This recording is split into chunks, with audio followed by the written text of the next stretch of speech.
For a long time, I always felt like a fly on the wall, someone that kind of passively participated in conversations and never really had something to say.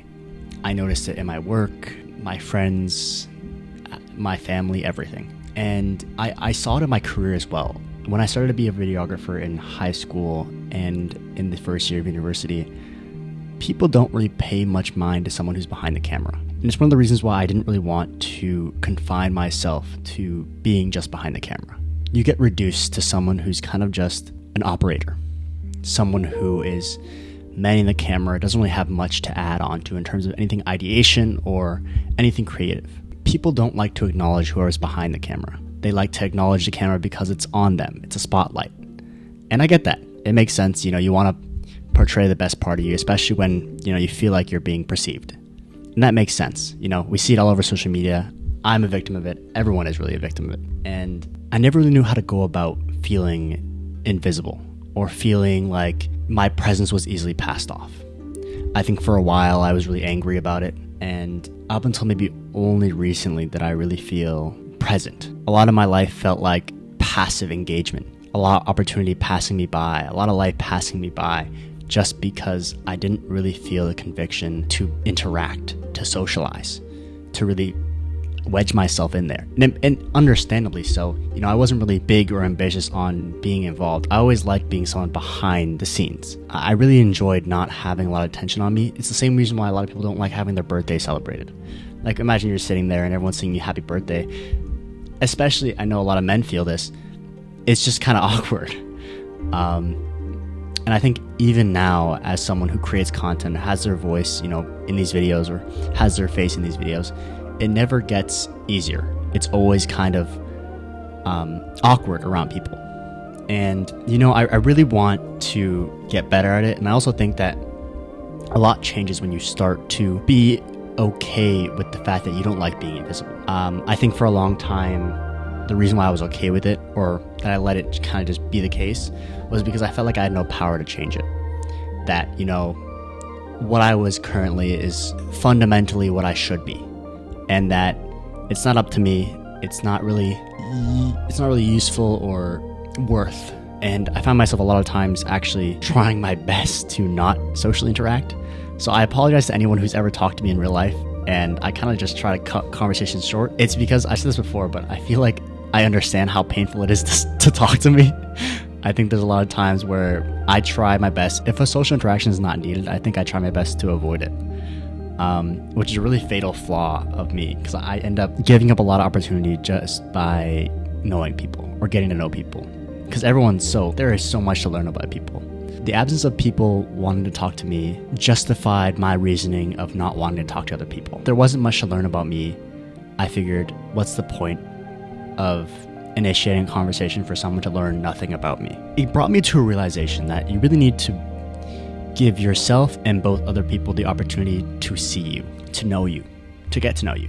And I've seen it everywhere. And really, I think the ones that were really the most emotional ones or most charged were the ones that happened not because I willed it, but just by pure chance, things aligned.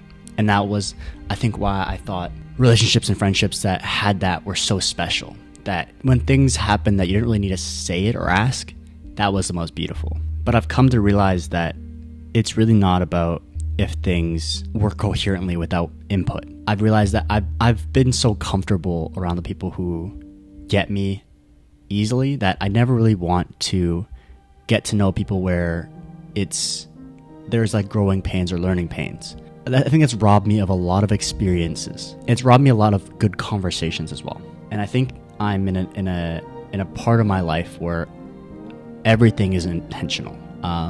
The intentional effort to let people know me. I always thought it was kind of silly. Like, small talk wasn't my thing, and I always kind of despised it. But I realized there's a beauty in small talk, really. And like the simple acquaintances you talk, like, oh, how's your mom? How's your dad? How's your family? How is school going? Doing anything cool? Like, how's your weekend been? Kind of stuff. And you never really, like, social media has made it feel like it is so deeply unnatural to see into someone's life so much. Like, it is so uncomfortable to know that it's normal to know exactly where people are working or know exactly where people are going for vacation. Usually, before social media, you gotta talk to people for that kind of stuff. And we have optimized socialization. We have optimized the need for small talk because we don't really need to know that stuff because we can see it online. Do I want to know about, your dog? I see your dog on your page. I don't have to ask about it. And it's a small thing that us being born in this age have been robbed of. And I've only really realized that not only was I born and I've adapted to this kind of life, but on top of this normalized lack of socialization, I've on top of that put up another wall of not only do I know enough about you that I don't really want to talk to you much and that we don't have much to talk about, that I just don't want to, because despite us, that I can see we don't have much fundamental alignment or life alignment, that I'm just not someone you're worth talking to. Yeah.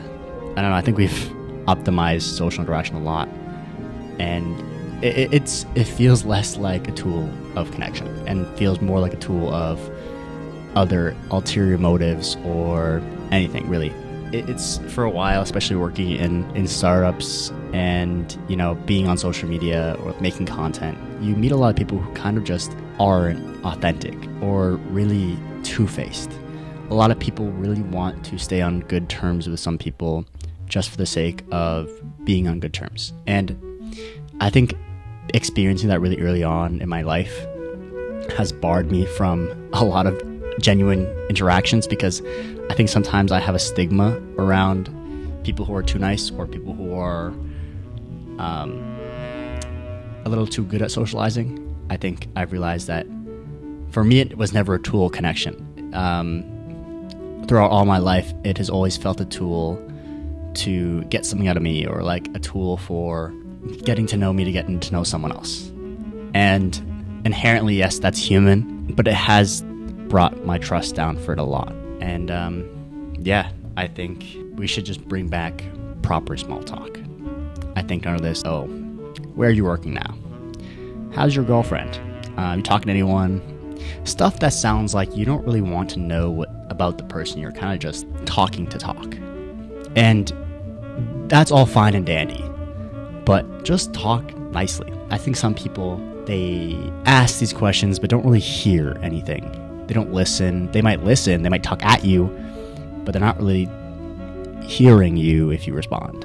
And I hate those kind of people. I hate that it's so normalized to talk small or, ask about their day, and then not really digest any of it. Not really ask any questions back, and immediately jump on to the next topic. I think that's so shallow, and I think there's something wrong with people like that.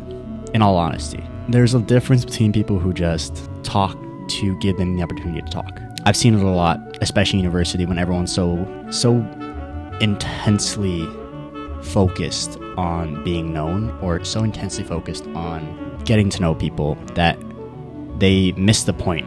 They miss the point of socialization. They miss the point of connection. That they know people just to know people, and not know people to really understand them or really gain a new perspective. And I'm not saying you have to know people to gain new perspectives, but I think that there is a small, subtle shift that happens when you really listen.